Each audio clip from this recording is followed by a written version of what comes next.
بسم اللہ الرحمن الرحیم۔ پروگرام گفتگو کے ساتھ نعیم بلوچ حاضر خدمت ہے۔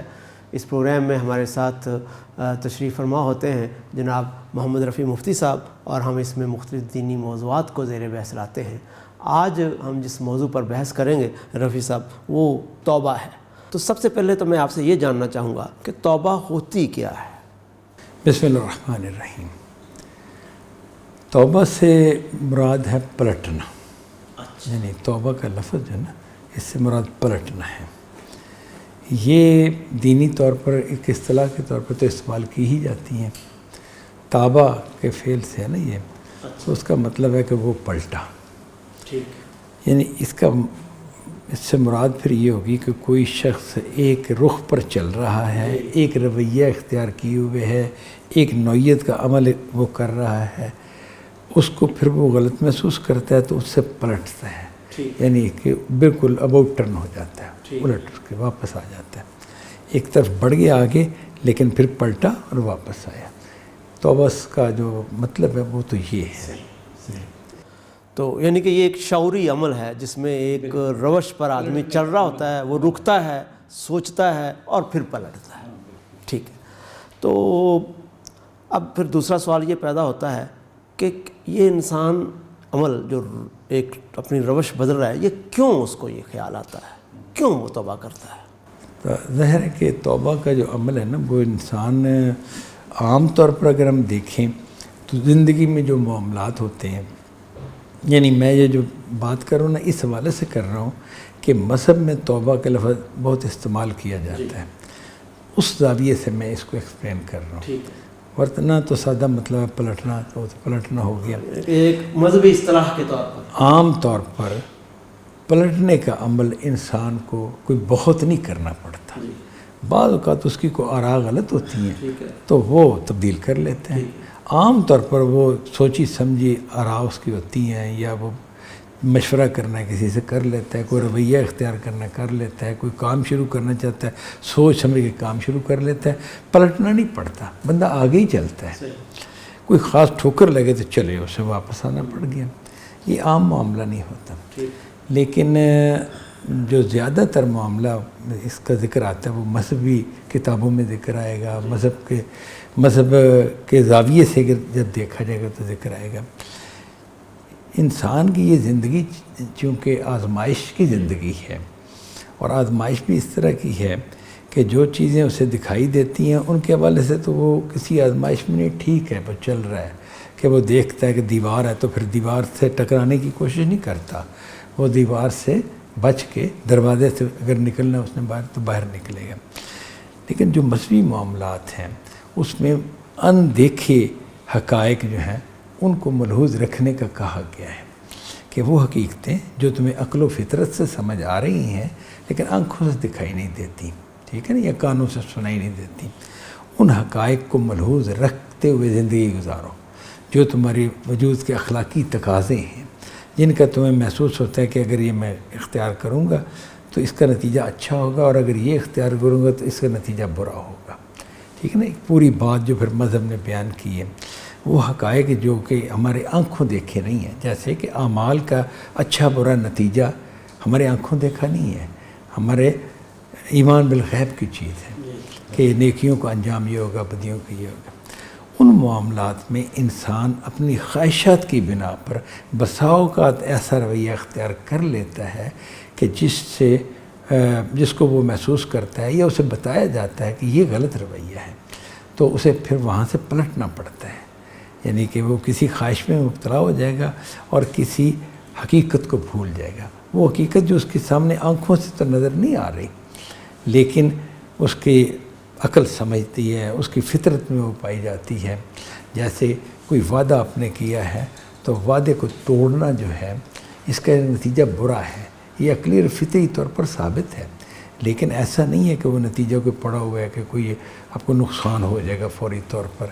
تو اب یہ رویہ جب اسے محسوس ہوگا کہ میں نے وعدہ جو کیا تھا میں اس پہ سٹینڈ نہیں کر رہا، میں اس کو توڑ رہا ہوں صرف اپنی خواہش کی وجہ سے، تو پھر وہ اس میں چند قدم آگے چلا ہو یا بہت آگے تک گیا ہو، پر اسے پلٹنا پڑتا ہے۔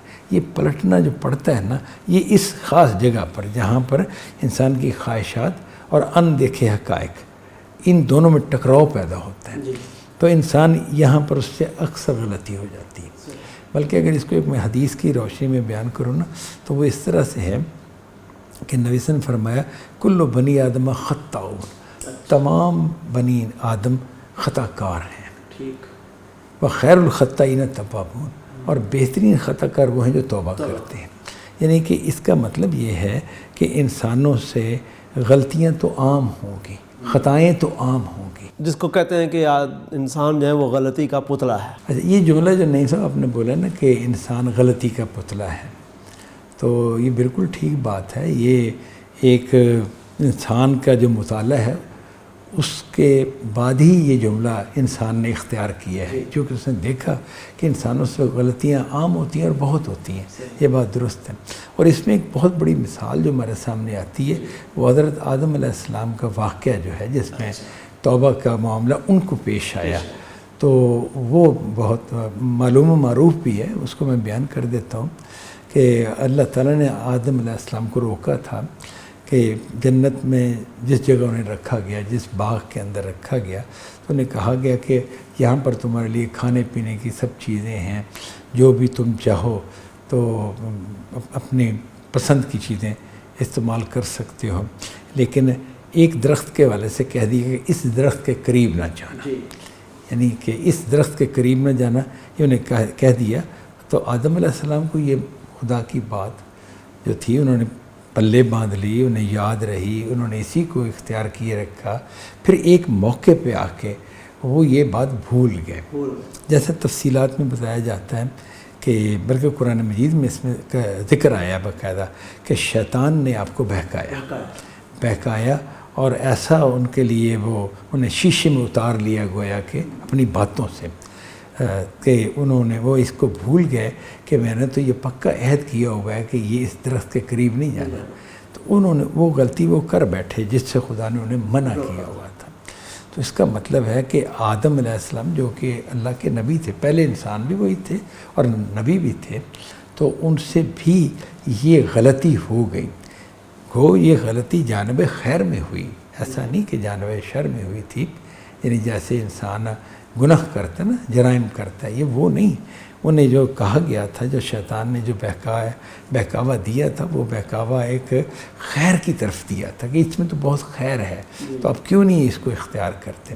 تو انہوں نے وہ اختیار کیا اور اس کے نتیجے میں پھر وہ انہیں احساس ہو گیا کہ مجھ سے غلطی ہوگی، ہاں مجھ سے غلطی ہوگی۔ یہ جب ہوگی تو پھر اللہ تعالیٰ نے توبہ کا جو دروازہ ان کے لیے کھولا، انہوں نے پھر خدا کی جناب میں توبہ کی، وہ پلٹے، اس سے پچھتائے اس پر کہ مجھ سے یہ غلطی ہوئی۔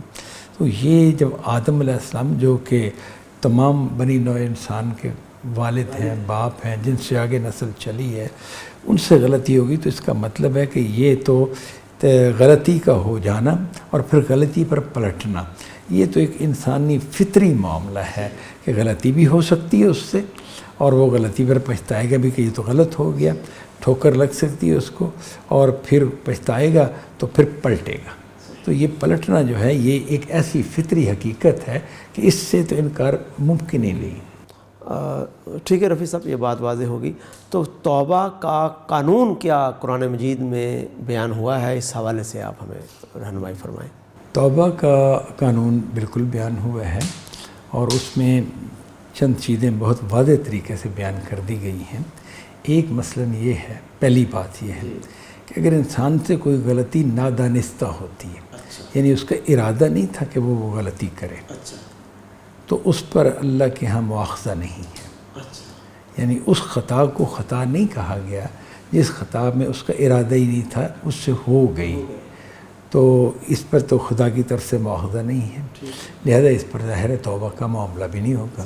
یعنی یہ بتا دیا کہ نادانستہ جو عمل ہوتا ہے اس پر ایسا نہیں کہ آپ کو کوئی پلٹنا ہے کہ آپ نے وہ کیا ہی نہیں دراصل، تو ٹھیک بات۔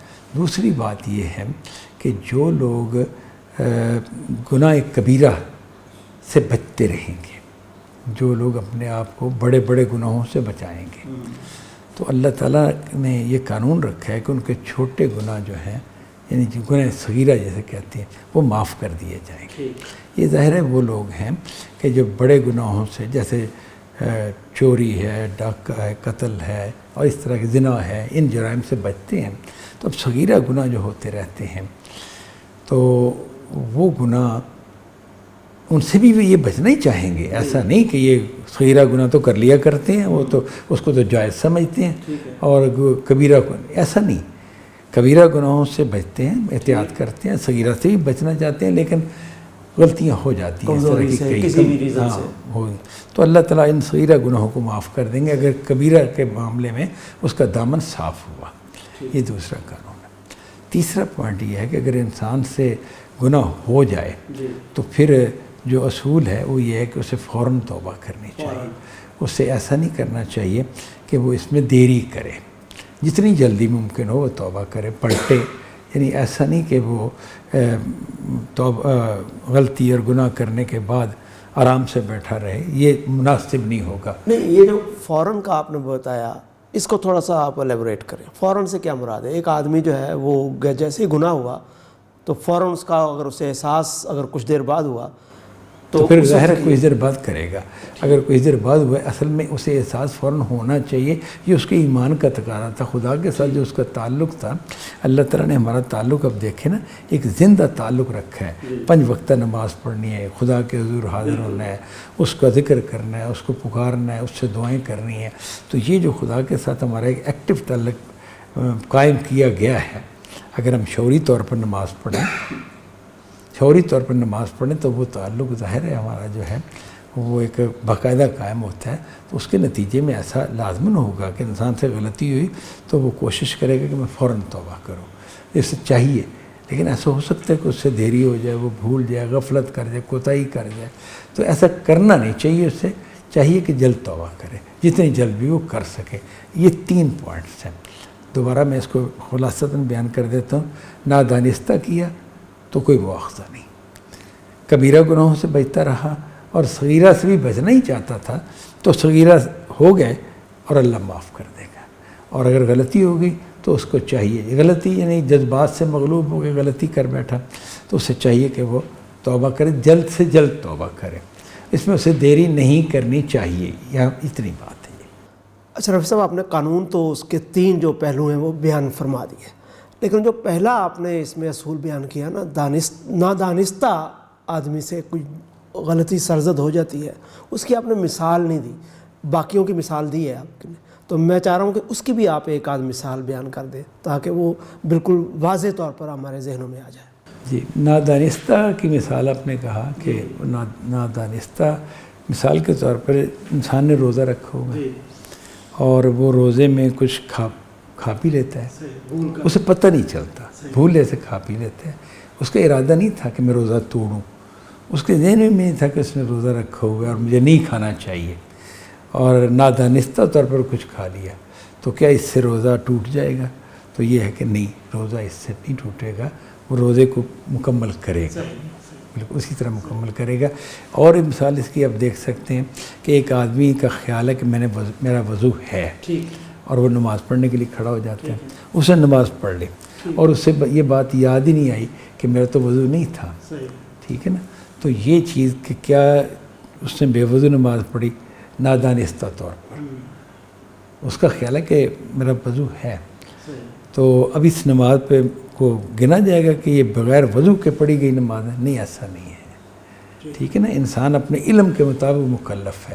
جو اس کا علم ہے، جو اس کا شعور ہے، اسی کے مطابق اس کا محاسبہ ہوگا، اس سے سوال ہوگا. بہت شکریہ رفیع صاحب، یہاں تک سارے پہلو آپ نے بیان کر دیے، لیکن ابھی ہم آگے چلیں گے. وقت ہمارا ختم ہو گیا ہے، تو دوسرے موضوع، دوسرے جو پہلو ہیں ہم اگلی نشست کے لیے اٹھا رکھتے ہیں.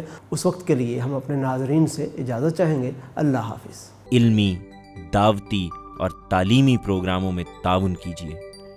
آئیے دین کی خدمت میں شامل ہو کر اپنی عاقبت سنواریں. آؤ مل کر اس منادی کا جواب بنیں، یا ایھا الذین آمنوا کونوا انصار اللہ. ایمان والو، اللہ کے مددگار بنو اس کے دین کی خدمت کر کے.